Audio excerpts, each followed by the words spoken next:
2024 সালের বাংলাদেশের কোটা বিরোধী আন্দোলন যে শুরু হয়েছিল, ছাত্ররা যে কোটা বিরোধী আন্দোলন শুরু হয়েছিল, শেষ পর্যন্ত এটা বৈষম্য বিরোধী ছাত্র আন্দোলনের রূপ নিয়েছিল।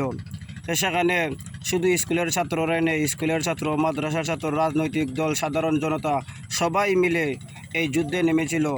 আর শেষ ফলাফল হয়েছে স্বৈরাচারের বিদায়। তো এখন যেহেতু স্বৈরাচার বিদায় হয়ে গেছে, তো সবাই তো চাকরি পাবে। তো এ সম্পর্কে আমার বক্তব্য হলো যে মাদ্রাসার ছাত্ররা কি সরকারি চাকরি পাবে কি পাবে না, এ সম্পর্কে আমি কবির সাহেবকে জিজ্ঞাসা করছি। কবির সাহেব, আপনার যদি জানা থাকে আপনি বলেন যে মাদ্রাসার ছাত্ররা কি এই সরকারি চাকরি পাবে? আসলে বাংলাদেশে যে শিক্ষা প্রতিষ্ঠানগুলো রয়েছে সবই কিন্তু শিক্ষাঙ্গনের দিক দিয়ে সমান। তবে বৈষম্য বিরোধী আন্দোলনের যে একটা রূপরেখা তৈরি হয়েছিল সেটা কই মাদ্রাসার অবদান ছিল অত্যন্ত, কিন্তু সবার নজরে পড়েছে। তবে কোটা বিরোধী আন্দোলন যদি ছিল চাকরির জন্য, তাহলে সরকারি ছাত্ররা যদি চাকরি পায় তাহলে বেসরকারি ছাত্র ওরা তো কোটা বিরোধী আন্দোলনে, বৈষম্য আন্দোলনে শরিক ছিল, তারা তো সমান অধিকার পাওয়ার কথা।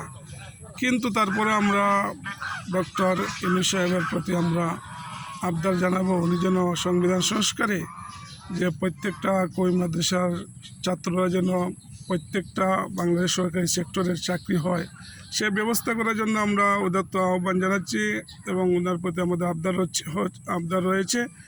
এবং আমরা বলতে চাই, কারণ ছাত্র বলতে সবাই সমান। কই মাদ্রাসার যে ছাত্ররা যেভাবে রক্ত মাংস করা, স্কুল কলেজ ইউনিভার্সিটি ছাত্র তেমন রক্ত মাংস করা, কিন্তু ওনাদের যেভাবে সরকারি কাজে নিয়োগ হয়, কিন্তু যদিও কই মাদ্রাসার ছাত্রদের ইংলিশ বা অর্থনীতি সম্পর্কে একটু ধারণা কম থাকে, কিন্তু তারা বাহিনীর জগতে বা ইসলাম শিক্ষা পড়াতে বা হাদিস পড়াতে এদের দিক থেকে কোনো দিকে তাদের যোগ্যতা কম নয়। এই হিসাবে প্রত্যেকটা সেক্টরতে ইসলামী শিক্ষা রয়েছে এবং বাহিনী জগতে তো ট্রেনিং তো এগুলো তো স্কুল থেকে তারা ট্রেনিং দিয়ে তাদেরকে বাহিনী বানানো হয়নি, তাদেরকে তো আলাদা পোস্ট দিয়ে বাহিনী ট্রেনিং দেওয়ানো হয়। তাহলে কই মাদ্রাসা তাদেরকে আলাদাভাবে ট্রেনিং দেওয়ানো হলে তারাও কিন্তু বাহিনীর জগতে ইনশাল্লাহ কাজ করতে পারবে।